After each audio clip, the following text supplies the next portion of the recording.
மீனை பாருங்கள், ஒவ்வொரு மீன் எப்படி இருக்குன்னு சொல்லிட்டு. இந்த கோவா நெத்திலியை வச்சு தான் இன்றைக்கி சூப்பராக நானே வித்தியாசமாக ஒரு மீன் குழம்பு வைக்க போகிறேன் என்னோடய பாணியில். இப்போ எங்கள் அம்மா வைக்க போகிறாங்க, இடையில நானும் கொஞ்சம் சொல்லிக்கிடுவேன். அதுக்கு பல்லாரி தக்காளி போட்டு அரைச்சி ஊற்ற போகிறோம். ஒரு மசாலா கிண்டி எடுத்துட்டு இப்போ மசாலா நம்ம எப்படி வறுத்துக்கிடலான்னு சொல்லி பார்ப்போம். என்னெல்லாம் மசாலாவுக்கு சேர்க்குறோன்னு சொல்லி பார்ப்போம். இடிச்சிட்டேன். இந்த மிளகு போடுமா, முதல்ல மிளகு போட்டு வறுத்துக்கலாம். போடு.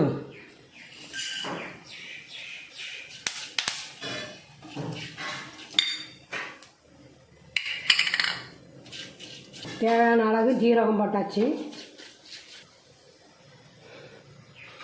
ஜீரகத்தையும் மிளகையும் நல்லா வதக்கி விட்டுக்கிடுவோம். பல்லாரியை போட்டுருவோம். போட்டு வதக்குவோம்.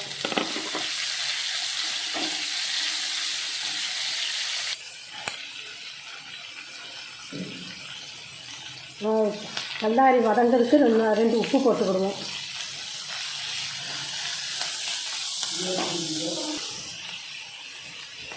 வெங்காயம் வதங்கிட்டு தக்காளியை போட்டு வதக்க போகிறேன்.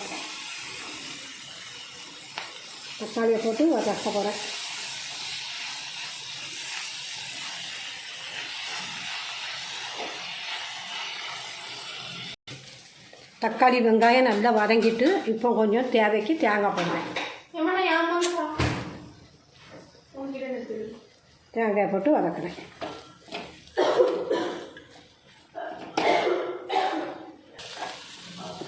தேங்காய் போட்டு வதக்கிட்டேன். இப்போ வத்தல் பொடி போடுவேன். 2 ஸ்பூன் வத்தல் பொடி.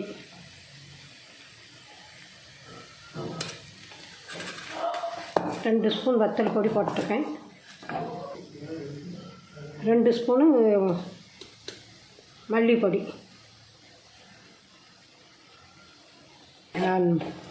மல்லிப்பொடி போட்டு வதக்குறேன். இதில் நல்லெண்ணெய் சேர்த்து தான் வதக்குறேன். எல்லாமே நல்லெண்ணெய் உடலுக்கு நல்லது. அதனால் மீனுக்கு நல்லெண்ணெய் தான் சேர்க்கணும். நல்லெண்ணெய் ஊற்றி வதக்கியிருக்கேன். சட்டியை தூக்கி வச்சாச்சு.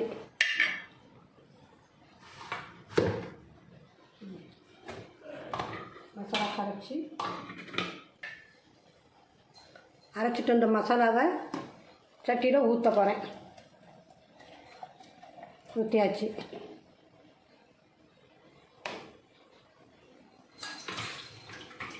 இப்போ மஞ்சள் பொடி போட போகிறேன்.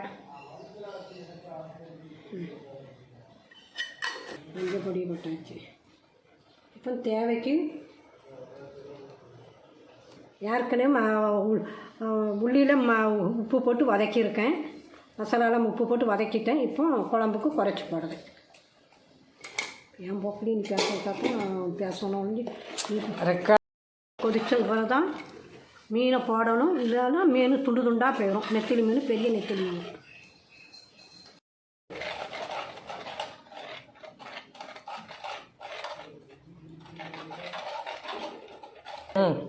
இப்போ மசாலாவை உப்பு பார்க்க போகிறேன்.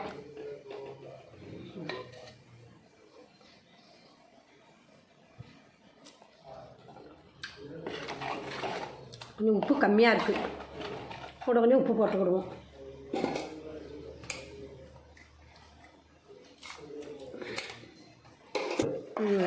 இப்போ மசாலா குழம்பு நல்லா கொதிச்சுட்டு இப்போ நான் ஒரு 2 மீனாக எடுத்து போடுவேன்.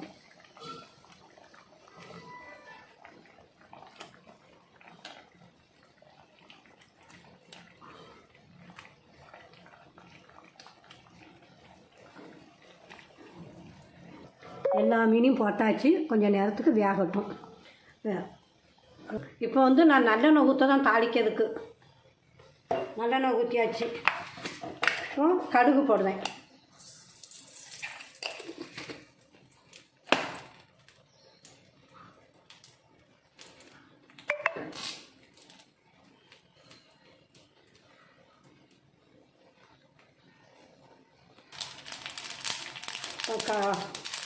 கருவேப்பிலை போடுவேன். 2 கருவேப்பிலை போடுவேன்.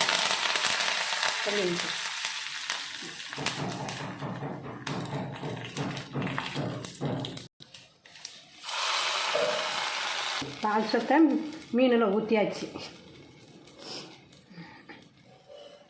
நெத்தி மீன் குழம்பு ரெடி. எப்படி இருக்குன்னு பாருங்கள் நான் வச்ச குழம்பு.